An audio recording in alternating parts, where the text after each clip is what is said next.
दृश्य दक्षिणम बरसद भारतम नाम भारत यत्र संततिः। अर्थात जहाँ उत्तर में समुद्र है और दूसरी तरफ हिमालय, उसके बीच का जो क्षेत्र है वही हमारा प्यारा भारत देश है और वहाँ रहने वाले सारे भाई बहन भारतीय है। पर अब देश मेरा जल रहा है, आग लगी है सीने में, हुक्मरां सा व्यस्त है, बात गई काफिले में, तो राम मंदिर या बाबरी का पक्ष नहीं मैं लाई हूँ, घायल भारत चीख रहा है, चीख सुनाने आई हूँ।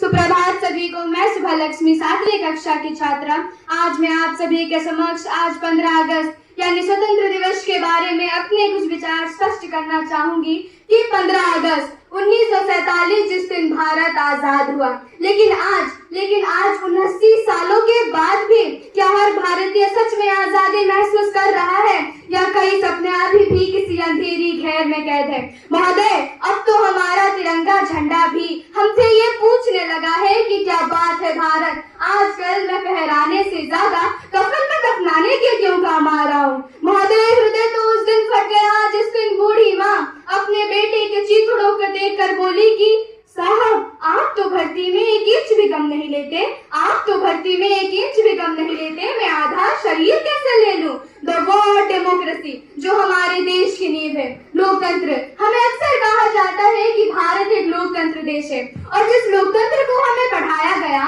कि जनता की सरकार, जनता के द्वारा और जनता के लिए, पर क्या सच में लोकतंत्र का असर हर आम जनता तक पहुंच रहा है? कई बार तो ऐसा लगता है कि लोकतंत्र सिर्फ कागजों के कुछ पन्नों तक ही सीमित रह गया है, जहाँ एक आम इंसान की आवाज दबा दी जाती है, जहाँ फैसले सिर्फ कुछ लोगों तक सीमित रह जाते हैं, जहाँ समस्याएं सुनने से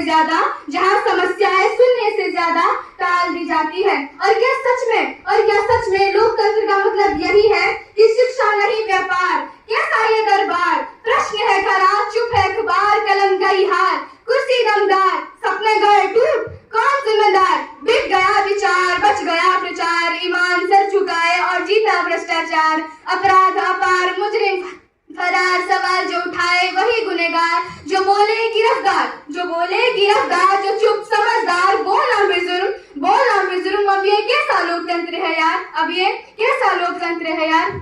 जरा सोचो जब चीन हमसे 2 साल बाद आजाद होकर भी हमसे आगे निकल गया है पर हम नहीं। फर्क बस इतना है कि हमारे भारत में आज भी सिखाया जाता है कि हमें अकबर ने लूटा, बाबर ने लूटा, अंग्रेजों ने शासन किया। हर पन्ने पर बस यही कहानी कि हमारे साथ कितना गलत हुआ, पर वही ही चीन में सिखाया जाता है कि हमें आगे कैसे बढ़ना है, हमारे सपनों को साकार कैसे करना है। और तो और हमारे जिस दिल्ली को पांडवों ने बनवाया वहाँ एक भी अर्जुन रोड या भीम रोड नहीं मिलेगा। अगर मिलेगा तो सिर्फ अकबर रोड, अंग्रेजों रोड। मतलब इससे साबित क्या करना चाहते हो कि नाम भी उन्हीं का और इतिहास भी उन्हीं का। और अगर हमारे देश में शिक्षा सच में क्रांति होता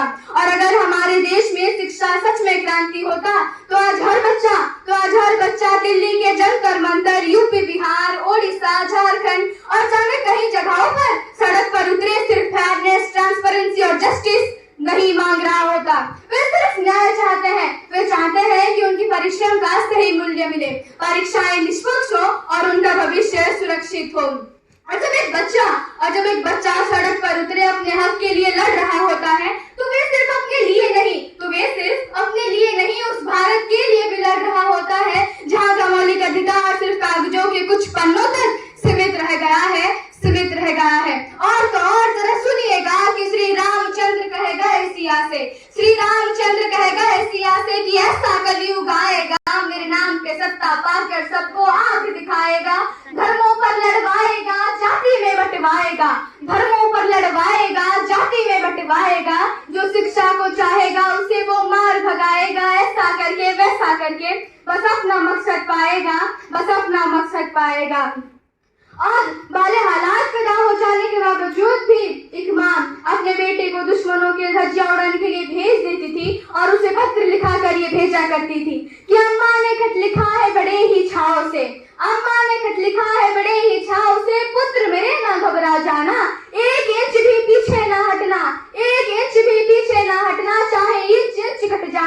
चाहे इंच घट मिट जाना, इस तरह अपना परिवार अपनी देशभक्ति साबित कर रहा होता था। तब देश बलिदान मांगता था, तब देश लड़ जाने को कहता था, तब देश मर जाने को, मिट जाने को, फांसी लड़ जाने को कहता था। किंतु आज देश लड़ जाने को नहीं कहता, आज देश मर जाने को, मिट जाने को, फांसी लड़ जाने को नहीं कहता, बल्कि मेरे विचारों में यदि कोई व्यक्ति अपना काम पूरी ईमानदारी, पूरी मेहनत और पूरी लगन से करे ना, तो वही सबसे बड़ा देशभक्त है।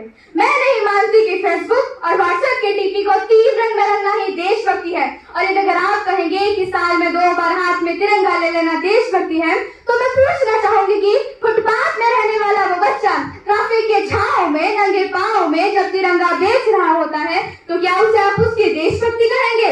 ये उसकी देशभक्ति नहीं, ये उसकी पेट की भूख की शक्ति है जो ऐसा करने पर मजबूर करती है। क्योंकि ना मस्जिद को जानते हैं, ना शिवालों को जानते हैं, ना मस्जिद को जानते हैं, ना शिवालों को जानते हैं। जो पेट के भूखे होते हैं ना, वे सिर्फ अपने भोजन के निबालों को जानते हैं, भोजन के निबालों को जानते हैं। अपने परिवार, अपने समाज और अपने देश का समर्पण का भाव है अपनी सच्ची देशभक्ति, ताकि हर देशद्रोही ये समझ सके कि अगर तू फरिंदा है तो ये आसमान तेरा है, अगर तू दरिंदा है तो ये शमशान तेरा है। भाईचारे से रहना है तो रहे जमीन पर, वरना यही कब्र भी तेरी है और यही कब्रिस्तान तेरा है, और यही कब्रिस्तान तेरा है। परंतु एक देशद्रोही से ज्यादा देशभक्ति तब होती है जब एक बेटा अपने बूढ़े माँ बापों को वृद्धाश्रम की चौखट पर छुड़ाता है। तरह उठती है वो देशभक्ति जहाँ मुसीबत में फंसे लोगों की मदद करने से ज्यादा हम सेल्फी लेकर अपने लाइक बढ़ाने में लगे रहते हैं।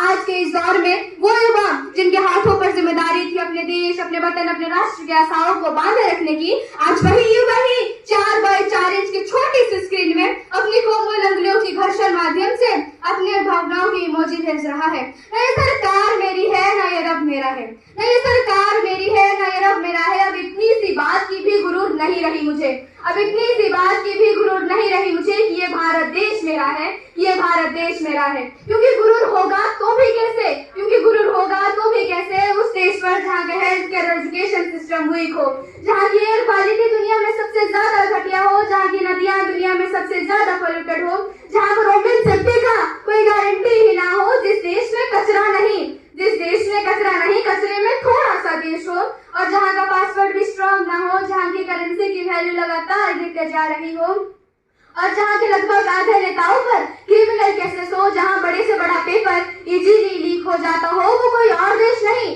वो कोई और देश नहीं, वो हमारा देश भारत है। अरे छोड़ो कहना कि अब हमारा देश महान है, छोड़ो कहना कि अब हमारा देश महान है। जिस देश ने देश का मतलब भी ना जाना है, अब हमारा देश महान नहीं, अब हमारा देश महान नहीं, हैवान बन रहा है, हैवान बन रहा है। क्योंकि क्या होगा उस देश का भविष्य जहाँ एक लड़की को घर से बाहर निकलने के लिए भी बार बार सोचना पड़ता हो। तो सुनो द्रौपदी, शस्त्र उठा लो, सुनो द्रौपदी, शस्त्र उठा लो, अब गोविंद न आएंगे। कैसी आस लगाई हो इन बिके हुए अखबारों से, कैसी रक्षा मांग रही इन दुशासन दरबारों से। खुद जो लज्जाहीन पड़े हैं, खुद जो लज्जाहीन पड़े हैं, वो भी क्या लाज बचाएंगे।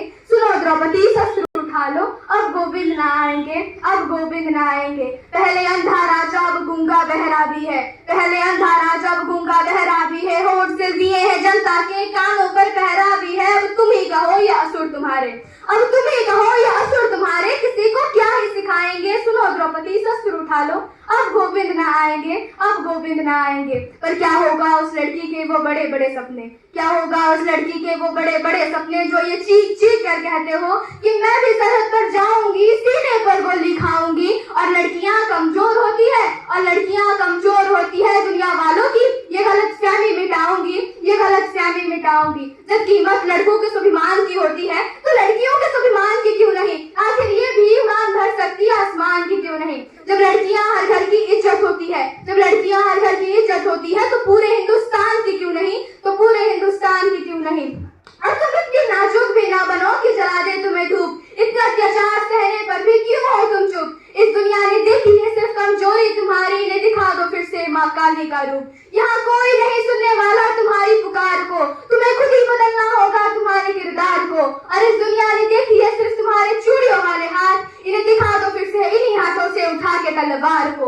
चलता इनकी ख्वाहिशों पर इनका जोर नहीं, करता इनकी काबिलियत पर कोई गौर नहीं। अरे खोलो पिंजरा, उड़ने दो इन्हें भी आसमान में। ये लड़की है मगर कमजोर नहीं, ये लड़की है मगर कमजोर नहीं। परंतु भारत के उदाहरणों से मैं कुछ स्पष्ट करना चाहूंगी कि जिन बच्चों को समाज आजकल के बच्चे कहकर ताने दिया करती थी, जिन बच्चों को समाज आजकल के बच्चे कहकर ताने दिया करती थी, आज वही देश को सुधारने में तले हुए हैं। ये देश का डेमोक्रेसी और ये नेताएं तो काम नहीं आ रहे हैं, इसलिए वो अपने हक मांग रहे हैं, इसलिए अब वो अपना हक मांग रहे हैं। परंतु भारत उस दिन पूरी तरह आजाद हो जाएगा जिस दिन एक प्रधानमंत्री का बेटा और एक चपरासी का बेटा एक ही सरकारी स्कूल में जाएगा, जिस दिन एक किसान का इलाज और एक कलेक्टर का इलाज एक ही सरकारी अस्पताल में होगा, जिस दिन इस देश के नेताओं को नेता बनाने से पहले इंडियन पॉलिटिकल सर्विस का एक परीक्षा देना होगा। उस दिन इस देश का विकास, शिक्षा और स्वास्थ्य पूरी तरह आजाद हो जाएगा, पूरी तरह मुमकिन हो जाएगा। क्योंकि किराएदार है जाति का मकान थोड़ी है,